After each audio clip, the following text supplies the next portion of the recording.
Item ಯಾವುದೇ ಇರಲಿ try ಮಾಡಿ ಆಚಿ ಚಿಕನ್ ಮಸಾಲಾ. ಕರ್ನಾಟಕದ ಬಜೆಟನ್ನು ಇವತ್ತಿನ ದಿನ ಮುಖ್ಯಮಂತ್ರಿಗಳು ಹಣಕಾಸು ಮಂತ್ರಿಯಾಗಿ ಮಂಡಿಸ್ತಾರೆ.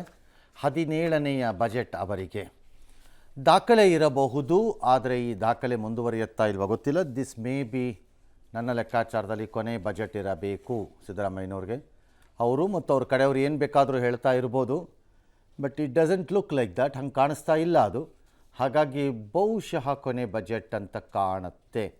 ಇದು ಕೊನೆ ಬಜೆಟ್ಟು ಅನ್ನುವಂತಹ ಸಂಕೇತಗಳು ಮತ್ತು ಸಂದೇಶ ಸಿದ್ದರಾಮಯ್ಯನವ್ರಿಗಿದ್ದರೆ ಒಂದಿಷ್ಟು ಜನಪ್ರಿಯ ಘೋಷಣೆಗಳನ್ನು ಮಾಡುವ ಮೂಲಕ ಅವರು ನಿರ್ಗಮನವನ್ನು ಮಾಡ್ತಾರೆ ಅಂತ ನಾನು ಪರಿಭಾವಿಸಿದ್ದೀನಿ. ಒಂದು ವೇಳೆ ಅವ್ರಿಗಂತಹ ಸಂಕೇತ ಮತ್ತು ಸಂದೇಶ ಇಲ್ಲ ಅನ್ನೋದಾದರೆ he might do A little tighter budget ಅಂತ ನಾನು ಅನ್ಕೋತಾ ಇದ್ದೀನಿ. ಭಾಳ ಹಲವಾರು ಸವಾಲುಗಳು ಅವರ ಮುಂದೆ ಅಂತ ಹೇಳ್ತಾ ಇದ್ದಾರೆ, ಆದರೆ ಸವಾಲುಗಳು ಇರುವುದು ಬೇರೆ ರೂಪದಲ್ಲಿ. ಆ ಸವಾಲುಗಳನ್ನು ಮಾತನಾಡ್ತಾ ಇಲ್ಲ ಯಾರುವೇ, including ruling party and opposition. ಹಾಗಾಗಿ ಅವುಗಳನ್ನು ನೋಡೋಣ ಕ್ವಿಕ್ಕಾಗಿ. ಇನ್ನೊಂದು 10 ನಿಮಿಷದಲ್ಲಿ ಅವರು ಮಂಡಿಸ್ತಾರೆ. ಇವತ್ತು ಬಜೆಟ್ ದಿನ. ಎಸ್ ಸರ್, ಬೇರೆ ರೂಪದ ಸವಾಲು ಅಂತ ಫಾರ್ ಎಕ್ಸಾಂಪಲ್, ಮನ್ರೇಗಾ ಜಾಗಕ್ಕೆ ಜಿ ಬರ್ತಾ ಇದೆ. 40% ಆಫ್ ದಿ ಇದು ರಿಸರ್ವ್ಸ್ ಫಂಡ್ಸು ನಮ್ಮಿಂದ ಹೋಗಬೇಕೀಗ. ಎಲ್ಲಿಂದ ಬರುತ್ತೆ? It's not small money, big money. ಅದು ಎಲ್ಲಿಂದ ಬರುತ್ತೆ? ಮಾತಾಡ್ತಾ ಇಲ್ಲ ಯಾರುವೇ. ಎಲ್ಲ ಈಗ ಮಾತಾಡ್ತಿರೋದು ಏನು? ಎಲ್ಲರೂ ಭಾಳ ಎಂತ ಗ್ಯಾರಂಟಿ ಈಸ್ ಒನ್ ಪಾರ್ಟ್ ಅಷ್ಟೇ, ಅದಲ್ಲದೆ ಬೇರೆ ಬೇರೆ ಪ್ರಾಬ್ಲಮ್ ಇದೆ. ಈ ಬಾರಿಯ ಸಿದ್ದರಾಮಯ್ಯನವ್ರದ್ದು ಚಾಲೆಂಜ್ಗಳು ನನ್ನ ಲೆಕ್ಕಾಚಾರದಲ್ಲಿ ನಂಬರ್ 1 ಬಾಕಿ 36-38 ಸಾವಿರ 40 ಸಾವಿರ ಕೋಟಿ ಬಾಕಿನ ಕಾಂಟ್ರಾಕ್ಟರ್ಗಳು ಹೇಳ್ತಿದ್ದಾರೆ. ಅದರೊಂದು 20-25 ಸಾವಿರ ಬಿ ಜೆ ಪಿದೇ ಇರಬಹುದು, ಉಳಿದಿದ್ದು ನಿಮ್ಮದೇ ಬಳುವಳಿ, ನಿಮ್ಮದೇ ಪಾಪದ ಕೂಸೋದು. ಎಸ್ ಸರ್, ಅದು ಯಾವ ಅನುಮಾನವೂ ಇಲ್ಲ. ಹಾಗಾಗಿ ಬಾಕಿಗಳು ಬರ್ತಾ ಇಲ್ಲ ಆಚೆಗೆ. ಬಾಕಿಯ ಜೊತೆಗೆ ಗ್ಯಾರಂಟಿಯ ಬಾಕಿಗಳು, ಫಾರ್ ಎಕ್ಸಾಂಪಲ್ KSRTC BMTC ಕೊಡಬೇಕಾದ ಬಾಕಿ, ಅಥವಾ ಇನ್ಯಾವುದೋ KEB KPCನವ್ರು ಕೊಡಬೇಕಾದ ಬಾಕಿಗಳು, ಕರೆಂಟ್ ಫ್ರೀದು, ಅಥವಾ ಯಾವುದೋ ಲ್ಯಾಪ್ಟಾಪು ಈ ಥರದ್ದು ಕೊಡದೆ ತುಂಬ ಸಣ್ಣ ಸಣ್ಣ ಯೋಜನೆಗಳೆಲ್ಲ ಅಲ್ಲಲ್ಲಲ್ಲಿ ನಿಂತು ಹೋಗಿವೆ. ಭಾಳ ಯೋಜನೆಗಳು ನಿಂತು ಹೋಗ್ಬಿಟ್ಟಿವೆ. ಆಮೇಲೆ 70 ಕೋಟಿ 80 ಕೋಟಿ 100 ಕೋಟಿ 60 ಕೋಟಿ ಬಾಕಿ ಇರಬಹುದು.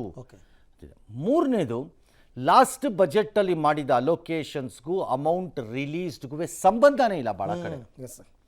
ಭಾಳ ಕಾರ್ಪೊರೇಷನ್ಸಲ್ಲಂತೂ, ಅದರಲ್ಲೂ ಬ್ಯಾಕ್ವರ್ಡ್ ಕ್ಲಾಸಸ್ ಆ್ಯಂಡ್ ಅದರ್ ಕಾರ್ಪೊರೇಷನ್ಸಲ್ಲೆಲ್ಲ ನೀವು ಅನೌನ್ಸ್ ಮಾಡಿದ ದುಡ್ಡುಗೂ ಅವ್ರಿಗೆ ರಿಲೀಸ್ ಆಗಿರೋದಕ್ಕೂ ಸಂಬಂಧನೇ ಇಲ್ಲ ಅದು. ಸೊ ಅಲ್ಲಿಗೆ ಅರ್ಥ ಏನಾಗ್ತಾ ಇದೆ ಅಂದರೆ, ಕರ್ನಾಟಕದ ಬಜೆಟ್ಟು ಬರ್ತಾ ಬರ್ತಾ ಬರೀ ಪುಸ್ತಕದಲ್ಲಿ ಬರ್ಕೊಂಡು ಏನು ಬೇಕಾದ್ರೂ ಬರ್ಕೊಂಡು ಹೋಗಬೇಕಾದ ಲೆವೆಲಿಗೆ ಬಂದಿದೆ. ಫಾರ್ ಎಕ್ಸಾಂಪಲ್, ಇವತ್ತೊಂದು 4.5 ಲಕ್ಷ ಕೋಟಿ ಬಜೆಟನ್ನು ಇಡ್ತಾರೆ, ಒಂದು 10 ಲಕ್ಷ ಕೋಟಿ ಅಂತಲೂ ಬರ್ಕೊಳ್ಳಿ. ಏನೀಗ ಬರ್ಕೊಂಡ್ರೆ ನೀವು ಎಕ್ಸೆಲ್ ಶೀಟಲ್ಲಿ ನಾನು ಬಜೆಟ್ ಮಾಡ್ತೀನಿ ಅಂದಮೇಲೆ ಅದಕ್ಕೆ ಮರ್ಯಾದೆ ಇಲ್ಲ, ಮಾನ ಇಲ್ಲ ಅನ್ನೋದಾದ್ರೆ ನೀವು ಎಷ್ಟು ಬೇಕಾದ್ರೂ ಬರ್ಕೋಬೋದು. ಯಾರು ಬೇಡ ಅಂದಿರೋರು ನಿಮ್ಮ ಈ ಬಾರಿ ನೀರಾವರಿಗೆ 26 ಲಕ್ಷ ಕೋಟಿ ಅನ್ಬೋದು, ಬರ್ಕೊಳ್ಳಿ. ಕೊಡದಿದ್ರಾಯ್ತು, ಅಷ್ಟೇ ತಾನೇ. ಎಸ್, ಬಟ್ ಅದಕ್ಕೆ ದುಡ್ಡು ಎಲ್ಲಿ ಬರುತ್ತೆ ಅಂತ ತೋರಿಸ್ಬೇಕಲ್ಲ ಸರ್. ತೋರಿಸಿದ್ರಾಯ್ತು. ಈ ಬಾರಿ ನಾನು 40% ಎಕ್ಸ್ಟ್ರಾ ಆದಾಯವನ್ನು ನಿರೀಕ್ಷೆ ಮಾಡ್ತಾ ಇದ್ದೀನಿ ಅಂತ ಘೋಷಣೆ ಮಾಡ್ಕೊಂಬಿಟ್ರಾಯ್ತಪ್ಪ. ಅದಕ್ಕೇನು ದಾದ್ ಫಿರ್ಯಾದ್ ಬರ್ದಿದ್ರೆ ನೆಕ್ಸ್ಟ್ ಇಯರ್ ಬರಲಿಲ್ಲ, ಅದು ಅಷ್ಟೇ ಬರಲಿಲ್ಲ, ಅದಕ್ಕೇನು ಮಾಡೋಣ? ಈಗ ಆಗಿರೋದು ಅದೇನೆ. ನಂಬರ್ 2, ಗ್ಯಾರಂಟಿಗಳ ಹೊಡೆತ ಇನ್ನೂ ರೈಸ್ ಆಗ್ತಾ ಹೋಗುತ್ತೆ. ಇವ್ರಿಗೆ ಒಂದಿಷ್ಟು ಟ್ವೀಕ್ ಮಾಡೋಕ್ಕೆ ಟ್ರೈ ಮಾಡ್ತಿದ್ದಾರೆ, ಕಟ್ ಮಾಡೋಣ ಅಂತ ಎಲ್ಲ ಮಾಡ್ತಿದ್ದಾರೆ. ಉಳ್ಳವರು ಬಿಟ್ಟು ಕೊಡಿ ನಿಮ್ಮ ತಾತನ ಮನೆ ಆಸ್ತಿನ ಅದು, ನನ್ನನ್ನು ಬಿಟ್ಕೊಡೋ ಅನ್ನಕ್ಕೆ ನೀವು ಯಾರು ಹೇಳೋಕ್ಕದನ್ನು? ತೊಲಂಡಿರಾಯರು ನೀವು ಫಸ್ಟ್ ಏನು ಬಿಟ್ಕೊಡ್ತೀರಿ? ಬೊಗಳೆ ಬಿಡೋ ಗಿರಾಕಿಗಳು ನೀವು ಹೇಳಿ. MLAಗಳು, ಮಿನಿಸ್ಟ್ರುಗಳು ಪುಕ್ಕಟ್ಟೆ ಎಲ್ಲ ಇದನ್ನೆಲ್ಲ ಅಲಯನ್ಸ್ಗಳು ಮತ್ತೊಂದು ಮಗದೊಂದು ಸಂಬಳ ರೈಸ್ ಮಾಡ್ಕೋತಲ್ಲ, ನೀವೇನು ಬಡವರಾ? ಹಾಗಾದ್ರೆ ಬಡವರಾದರೆ ತಟ್ಟೆ ತೊಗೊಂಬನ್ನಿ, ಭಿಕ್ಷಾ ಹಾಕ್ತೀವಿ ನಿಮಗೆ. ತಿನ್ನಕ್ಕಾರು ತಿನ್ನಿ ಭಿಕ್ಷಾನ. ಇಲ್ಲ ನೀವು ಭಿಕ್ಷುಕರು, ಇಲ್ದಿರ ಬೇರೆಯವ್ರನ್ನ ಉಳ್ಳವರು. ಯಾರು ಉಳ್ಳವರು? You have to define it. ಇದು ಇನ್ಕಮ್ ಟ್ಯಾಕ್ಸ್ ಕಟ್ತಾರೆ. ನೀವು ಇನ್ಕಮ್ ಟ್ಯಾಕ್ಸೇ ಕಟ್ಟದಿರೋ ಅಂತಹ ಭಿಕ್ಷುಕ ರೂಪದಲ್ಲಿ ಇರುವ ಶ್ರೀಮಂತರು ನೀವು. ಕರೆಕ್ಟ್. ನೀವೇನು this has to be answered. ಇನ್ನೊಬ್ಬನಿಗೆ ಉಳ್ಳವರು ಅಂತ ಹೇಳೋಕ್ಕೆ ಸಿದ್ದರಾಮಯ್ಯ ಒಬ್ಬರೇ ಬೇಕಾ ಇಲ್ಲಿ ಈ ದೇಶಕ್ಕೆ? ನಾನು ಹೇಳ್ತೀನಿ, ನೀವೇನು, ನಿಮ್ಮ ಮಗ ಏನು, ನಿಮ್ಮ ಮನೆಯವರೇನು, ಇನ್ನೊಬ್ಬರೇನು, ಮತ್ತೊಬ್ಬರು, ನಾನು 1000 ಕೇಳ್ತೀನಿ ಪ್ರಶ್ನೆ. ಹಾಗಾಗಿ ಇಟ್ಸ್ ಎ ಬೋಗಸ್ ಸ್ಟೇಟ್ಮೆಂಟ್ ಅದು. ಫಸ್ಟು ನೀವು ದಾರಿ ತೋರಿಸ್ಬೇಕು. ಉಳ್ಳವರು MLAಗಳು ಬಿಡಿ, ಎಲ್ಲ ನೀವು ತಗೊಳ್ಳೋದನ್ನ ಉಳ್ಳವರು, ತಿನ್ನೋದನ್ನು ಬಿಡಿ, ಹೆಸ್ಗೆ ತಿನ್ನೋದನ್ನು ಬಿಡಿ, ಸರಿ ಹೋಗುತ್ತೆ. ಮೂರನೇದು ಸಾಲ. ಇನ್ನು ತುಂಬ ಜಾಸ್ತಿ ಟೈಮ್ ಇಲ್ಲ, ಇನ್ನೇನು ಬರ್ತಾರೆ ಇಡೋಕ್ಕೆ ಬಜೆಟನ್ನು ಇವರು. ಸಾಲ ಸಾಲ 8.25 ಲಕ್ಷ 8.5 ಲಕ್ಷ ಕೋಟಿಗೆ ಹೋಗುತ್ತೆ ಈ ವರ್ಷ ಗ್ಯಾರಂಟಿ. ಇನ್ನೊಂದು ವರ್ಷ ಕಳೆದ್ರೆ ನೀವು 10 ಲಕ್ಷ ಕೋಟಿಗೆ ಹೊಟ್ಟೋಗ್ತೀರಿ. 10 ಲಕ್ಷ ಕೋಟಿಗೆ ಹೋದರೆ 4.5 ಲಕ್ಷ ಕೋಟಿ ನಿಮ್ಮದು ಬಜೆಟ್ ಗಾತ್ರ ಇದ್ದರೆ ಡಬಲ್ಗಿಂತ ಜಾಸ್ತಿ ಆಗ್ತಾ ಹೋಗುತ್ತೆ ಹೆಚ್ಚು ಕಡಿಮೆ. ಯಾವ ಕಡೆಯಿಂದ ನೀವು ಆ ಸಾಲ ತೀರಿಸ್ತೀರಿ, ಯಾವ ಕಡೆಯಿಂದ ಅದರ ಬಡ್ಡಿ ಕೊಡ್ತೀರಿ? ಅರ್ಥ ಇಷ್ಟೇ, 1 ರೂಪಾಯಿನಲ್ಲಿ 30 ಪೈಸಾ 35-40 ಪೈಸದವರೆಗೂ ಸಾಲ ಬಡ್ಡಿಗೆ ಹೊರಟೋಗುತ್ತೆ. ಇನ್ನು ಎಲ್ಲಿ ಉಳಿಬೇಕು? 60 ಪೈಸಾ ಇಟ್ಕೊಂಡು ಏನು ಮಾಡೋದು? ಉಪ್ಪಿನಕಾಯಿ ಹಾಕೊಂಡು ನೆಕ್ಕಿ ಅಷ್ಟೇ. ಇನ್ನು ನೆಕ್ಸ್ಟು ಹೊಸ ಪ್ರೆಷರ್ ಇರುತ್ತೆ ಡೆವಲಪ್ಮೆಂಟಿಗೆ, ದುಡ್ಡಿರಲ್ಲ. ಸಹಜವಾಗಿ ಅನೌನ್ಸ್ ಮಾಡು ಕೈ ಬಿಡು ಮಾಡ್ತಾರೆ. ಆಮೇಲೆ ಲೆಸ್ ದುಡ್ಡು ಹೋಗಲಿ, ಈಗ ಸೆಸ್ ಹಾಕ್ತೀನಿ ಪೆಟ್ರೋಲ್ಗೆ ಅಂತಿದ್ದಾರೆ. ಯಾವ ಲೆಕ್ಕಾಚಾರದಲ್ಲಿ ಸೆಸ್ ಹಾಕ್ತೀರಿ ಪೆಟ್ರೋಲ್ಗೆ? ಯಾಕೆ ಹಾಕ್ಬೇಕು ನೀವು? ಏನಾಗಿದೆ ಅಂತ ಹಾಕ್ಬೇಕು ನೀವೀಗ? ನಿಮ್ಮ ಪ್ರಕಾರ ಗ್ಯಾರಂಟಿಗೆ ನಿಮ್ಮ ಹತ್ರ ದುಡ್ಡಿದೆ, ಬೇಕಾದಷ್ಟಿದೆ. ಗಲ್ಫಿಂದ ಪೆಟ್ರೋಲ್ ರೇಟ್ ಇನ್ನೂ ಜಾಸ್ತಿ ಆಗಿಲ್ಲ, ಆದಾಗ ನೋಡೋಣ. ಹೌದು, ಈಗ ಯಾಕೆ ಹಾಕ್ತಾ ಇದ್ದೀರಿ? ಅಂದರೆ ದುಡ್ಡಿಲ್ಲ ಅಷ್ಟೇ. ಖಾಲಿ ಸೀಮೆಎಣ್ಣೆ ಟಿನ್ಗಳಿವು ಅಷ್ಟೇ. ಕರ್ನಾಟಕ ರಾಜ್ಯ ಸೀಮೆಎಣ್ಣೆ ಟಿನ್ನು ಸುಮ್ಮನೆ ಅಳ್ಳಾಡ್ಸತ್ತೆ, ಶಬ್ದ ಬರುತ್ತೆ ಅಷ್ಟೇ. ಯಾಕೆ ಹಾಕಬೇಕು ಸೆಸ್ಸಿನ ನೀವು? ಅದಕ್ಕೆ ಹೇಳೋದು ಪೆಟ್ರೋಲನ್ನು GST ಒಳಗೆ ತರಬೇಕು ಅಂತ. ಈ ಥರ ಕಚಡ ಕೆಲಸ ಮಾಡ್ತೀರಿ ಅಂತ. ಇನ್ನು ನೆಕ್ಸ್ಟು ಟ್ಯಾಕ್ಸೇಷನಲ್ಲಿ ಲಾಸ್ಟ್ ಇಯರ್ ತೋರಿಸಿರೋ ಟ್ಯಾಕ್ಸನ್ನೇ ನಿಮ್ಮ ಕೈಲಿ ಕಲೆಕ್ಟ್ ಮಾಡ್ಕೊಳಕ್ಕಾಗಿಲ್ಲ. ಅರೌಂಡ್ 8 to 10% ಮೋಸ್ಟ್ಲಿ ಕಾಣುತ್ತೆ ಹಂಗೆ ನೋಡಿದ್ರೆ ಅದು.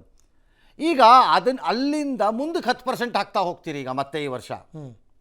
ಹೋದ ಸರಿ ಎಷ್ಟೋ 20,000 ಕೋಟಿ ಟ್ಯಾಕ್ಸ್ ಕಲೆಕ್ಟ್ ಅಂತಂದರೆ, ಈ ಸರಿ 20,000 ಕೋಟಿಗೆ 8% ಅಂದರೆ ನಿಮ್ಗೊಂದು 1,500,000 ಕೋಟಿ ಕಲೆಕ್ಟ್ ಆಗಿಲ್ಲ ಅಂತ ಇಟ್ಕೊಳ್ಳೋಣಪ್ಪ. 1,500,000 ಕೋಟಿ ಕಳೆದ ಬಾರಿ ಬ್ಯಾಲೆನ್ಸು. ಈಗ 20ರಿಂದ 10% ಎಕ್ಸ್ಟ್ರಾ ಮಾಡ್ಕೊಳ್ಳೋದು ಮತ್ತೆ. ಹಳೆ 8 ಬಂದಿಲ್ಲ. ಎಸ್, ಇದು ನಿಮ್ಮ ಲೆಕ್ಕಾಚಾರಗಳು. ಈ ಲೆವೆಲಲ್ಲಿ ಕೂತಿದೆ ಕರ್ನಾಟಕದ ಆರ್ಥಿಕ ಶಿಸ್ತು. ಕೇಳಿ, ಎಲ್ಲ ಆರ್ಥಿಕ ಶಿಸ್ತಿದೆ. RBI ಪ್ರಕಾರ ನೀವು ಮಾಡಿಲ್ವೋ, ಅವ್ರು BJP ಅವ್ರು ಮಾಡಲಿಲ್ವೋ, ಮೋದಿ ಕೇಳಿ ಅಂತ ಈ ಲೆವೆಲಲ್ಲಿ ಇದ್ದೀರಿ. ಹಾಗಾಗಿ ನನ್ನ ಲೆಕ್ಕಾಚಾರದಲ್ಲಿ ರಾಜ್ಯಗಳ ಬಜೆಟ್ಟಿಗೆ ಯಾವ ಪಾವಿತ್ರತೆಯೂ ಇಲ್ಲ, ಯಾವ ಸೀರಿಯಸ್ನೆಸ್ಸೂ ಇಲ್ಲ. ಅದಕ್ಕೆ ಅಷ್ಟೇ. ಇದು ಇನ್ನೊಂದು ಡ್ರಾಮಾ, ನಾಟಕ, ಒಂದು ಶೋಕಿ ನಾನು ಇಡ್ತೀನಿ ಅಂತ ಎಲ್ಲ ರಾಜ್ಯಗಳಿಗೂ ಸೇರಿ ಹೇಳ್ತಾ ಇದ್ದೀನಿ, ನಮ್ಮ ರಾಜ್ಯವೂ ಸೇರಿ. ಬಟ್ ಕಳೆದ ಬಾರಿ ಇಲಾಖೆಗಳಿಗೆ ಕೊಟ್ಟಂತಹ ಅನುದಾನದಲ್ಲಿ ಸುಮಾರು ದುಡ್ಡು ಖರ್ಚೇ ಆಗಿಲ್ಲ ಅಂತಾರಲ್ಲ ಸರ್? ಖರ್ಚಾಗಿದೆಯೋ ಬಿಟ್ಟಿದೆಯೋ ನನಗೆ ಗೊತ್ತಿಲ್ಲ. ಕೊಟ್ಟಿದ್ರೆ ತಾನೇ ಫಸ್ಟ್ ಆಫ್ ಆಲ್ ಖರ್ಚು ಮಾಡೋಕ್ಕೆ. ಯಾಕಪ್ಪ ಖರ್ಚು ಮಾಡದೇ ಇದ್ಮೇಲೆ ಯಾಕಪ್ಪ ಕೊಡ್ತೀರಿ? ಯಾಕಪ್ಪ ಕೊಟ್ರಿ? ಖರ್ಚು ವಿಡ್ರಾ ಮಾಡ್ಬೇಕಾಗಿತ್ತು. ಇದನ್ನು ನಾವು ಪದೇ ಪದೇ ಹೇಳ್ತಾ ಇದ್ದೀವಿ. ಬಜೆಟ್ಗಳನ್ನು ಕ್ವಾರ್ಟರ್ಲಿ ರಿವ್ಯೂ ಮಾಡಿ. ನಮ್ಮದು ಕಂಪನಿಗಳಲ್ಲಿ ಕ್ವಾರ್ಟರ್ಲಿ ರಿವ್ಯೂ ಹೆಂಗೆ ಮಾಡ್ಕೋತಾರೆ ಹಾಗೆ ನೀವು ಕ್ವಾರ್ಟರ್ಲಿ ರಿವ್ಯೂ ಮಾಡಿ.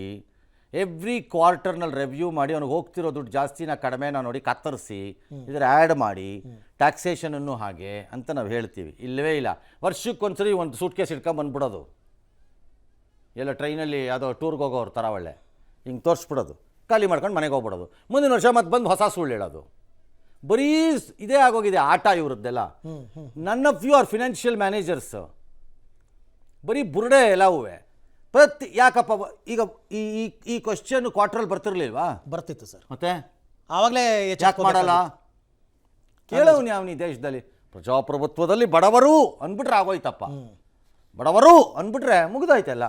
ಎಸ್, ಏನು ಸಿರಿವಂತರಲ್ಲ, ಡಕಾಯಿತ್ರ ಹಂಗಾರೆ ಅವ್ರೇನು ದುಡ್ದಿಲ್ವ ಕಷ್ಟಪಟ್ಟು? ರಾಜಕಾರಣಿಗಳಿರ್ಬೋದು ಡಕಾಯಿತ್ರು 70% ಕಳ್ಳರು ಎಲ್ಲ ದುಡ್ಡು ತಿಂದಿರೋರು, ಬೆವರು ಸುರ್ಸ್ ದುಡ್ದಿರೋರು.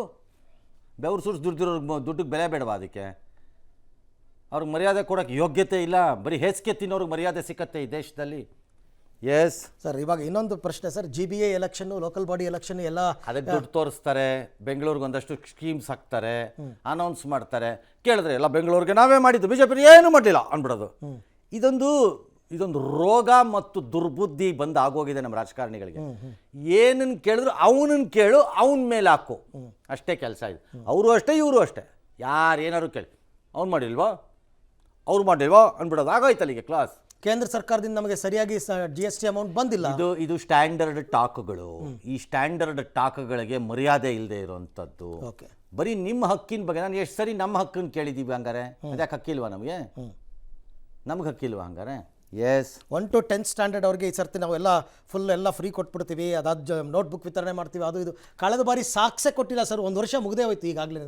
ಸಾಕ್ಸು ಕೊಡಲ್ಲ, ಇನ್ನೊಂದು ಕೊಡಲ್ಲ, ಮತ್ತೊಂದು ಕೊಡಲ್ಲ, ದುಡ್ಡು ಇಲ್ಲ. ಯಾಕೆ?